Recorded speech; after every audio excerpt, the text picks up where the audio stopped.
Starboys Network.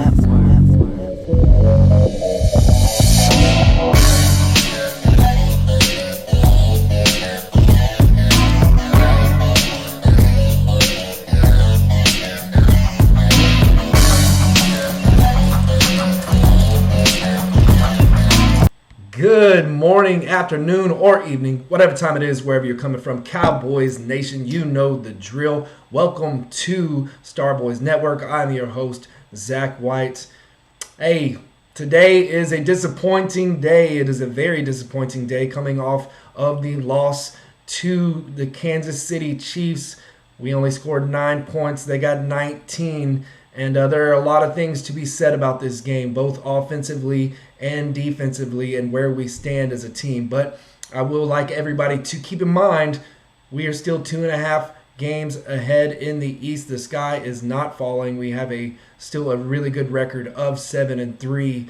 So let's continue that trend. We got to do a quick turnaround. We got the Las Vegas Raiders this week, and a lot to talk about with that. We will be discussing that tomorrow on the show, the matchup against the Raiders. But as of now, let's go ahead and dive into this game and talk about some of the good, bad, and ugly that we saw, and most of it was really ugly. But on a positive note, if I could take one thing away from this game, that is going to be your defense. Your defense really stepped up to play. I think that at the beginning of this game, we all thought it was going to be a complete shootout, right from the beginning. When you're talking about Patrick Mahomes over there and Dak Prescott, some of the best offenses in the league, we all thought it was going to be a high-power, game, just a complete shootout, and it was not. It was not. It usually always ends that way when you expect it to be something. It's not at all, right? But the defense really held their own. To hold Patrick Mahomes to no touchdowns and to only give up 19 points to that team, and with our offense repeatedly putting the defense back on the field and putting them in bad situations, it was a wonderful thing. And if I would give out a game ball today, if I could give it out to anybody, and we don't give away game balls on losses, but if I could, I would give it to one Micah Parsons. Continues to impress. He came in with 2.5 sacks, and he got a forced fumble as well, plenty of pressures and tackle for loss. The man is a beast. He's a beast. And to talk about this guy as a rookie, he is the undisputed leader on the defensive side of the ball. And again, he's just a rookie, So there were plenty of highlights with him, and he continues to be dominant on his Defensive Rookie of the Year run campaign. And it feels at this point, it feels hands down that it's his. But we're not here to talk about accolades. We're talking about what went wrong and how to win these games and how to correct those problems. So I'm not going to hand out really too many wins. I know Curse over there got the interception. He looked really good as well. There was some really good play, some good things to be said about this defense. But more importantly, we got to go to the offense, right? The offense struggled. They struggled. They came up flat. They looked like they were just not in the game. And there's plenty of things that kind of attribute to that, right? And what kind of went wrong.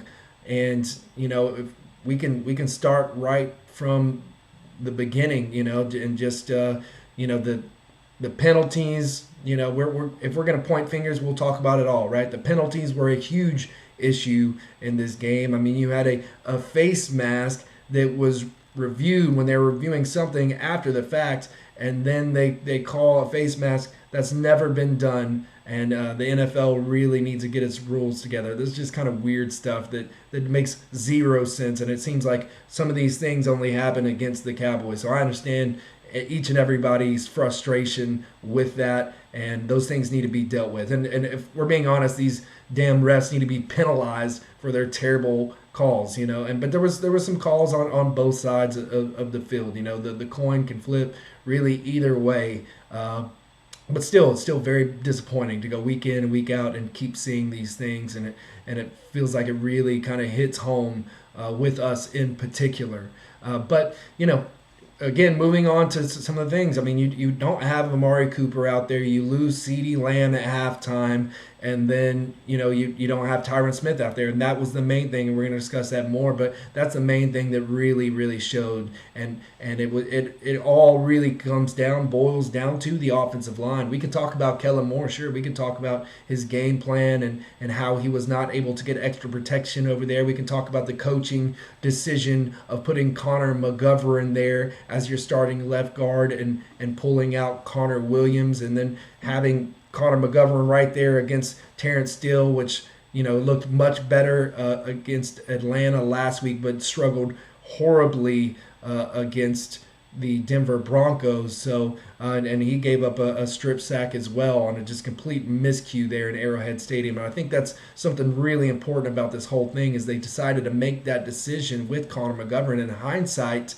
having him out there starting in his first game in Arrowhead Stadium, where it's the nuances that are really important. It's the gelling of these guys on the offensive line that's really important. You kind of got to know where each other are going to be. You have to have a good feel for each other. So it was not a good circumstance or situation to put him out there. But then again, what are you going to do? What are you going to do on the offense, on the other side of the ball? You're going to keep Connor Williams in there, right? And he's your league leading penalty holder, right? He's got the most penalties in the league right now. So I don't think that would have been too much of a better situation, the way that game was being called by the refs. So really, it's a lose-lose situation. But Kellen Moore, and you can't really say too much to credit Kellen Moore in this situation. He didn't look good. Some of those play calls were not good. You wanted to get that screen game going, but again, the offensive line blocking is so bad. They couldn't even execute properly in the screen game, right? So they tried to kind of get to that a little bit. I saw it a few times because the Kansas City Chiefs brought I believe 16 blitzes throughout the game, so they could smell blood in the water, and they were getting to Dak Prescott left and right. And if we're being real about this as well, we can attribute a lot of this to the play of one Chris Jones. He had 3.5 sacks, and he's a dominant player. He's a dominant elite player. He was getting back there, disrupting all game long, got himself a forced fumble as well, and even caused a pick on a deflection towards the end of the game against Dak Prescott. So this guy was otherworldly, and it was really hard to kind of control that. But I mean, Dak Prescott wasn't on either. I mean, we can attribute that back to the offensive line play, but he wasn't on. He wasn't on, and whether he just kind of got, shook up a little bit. He was shooketh, and some of the issues he had with that, man. I mean, he made a really poor throw there at the end with CeeDee Lamb in the end zone, and it was a poor throw. It was a lot of poor throws, but you also had 6 drops from some of these receivers, and that shows when you don't have when you don't have a Amari Cooper or a CeeDee Lamb back there, and you only have Michael Gallup and Wilson and maybe the depth at this wide receiver position group is not proving to be what we all thought it was really going to be, with some of the elevated game of some of these guys, with guys like Noah Brown. But continuous drops from those guys, from Noah Brown and from Cedric Wilson, man. It did not look pretty at all. It just came up really flat. And I think this is I would like to say it's a team loss, but truly it's an offensive loss. There's just no excuse. I just handed you a million excuses. There's a lot of things that went wrong, but you have to be able to adjust to those types of things. And that's with coaching, and that's with setting your roster and your offensive linemen and getting them prepared for a game like this. And they just come out flat, looking like they did against Denver, and that's not going to be good enough. It's not enough to where you're one of those teams where you're competing, week in, week out. You want to show what you can do, especially against these high-powered teams. And this is why it really, really hurts me, is because when you talk about playing a caliber team, a playoff contending team, a team that went to the Super Bowl, a team that had won the Super Bowl, when you want to play up against teams like that, right? That's always been the knock on us. That's been the knock on us for the past few years. If if we're going against a weaker opponent, we crush them. We do what we're normally supposed to do. The rare occasion that we don't, and Denver was one of those games. And everybody has bad games, but again, you crush these weaker teams, and then you play a bigger opponent, and you just don't have enough to really do anything about it. And that's why it pisses me off. It pisses me off because you want to step up against teams like this, and you want to just quiet people down and really show what your team is all about, and you can get a good assessment of where you're at as a team, and heading into ultimately what we all see or hope to see is a deep playoff run. So you can't really get a good assessment, and it's hard to do when you are again stacked up with injuries. Once we get some of these guys back, and I feel like we've been saying this all year long, right? We've been saying, well, once we get this guy back, once we get this guy back,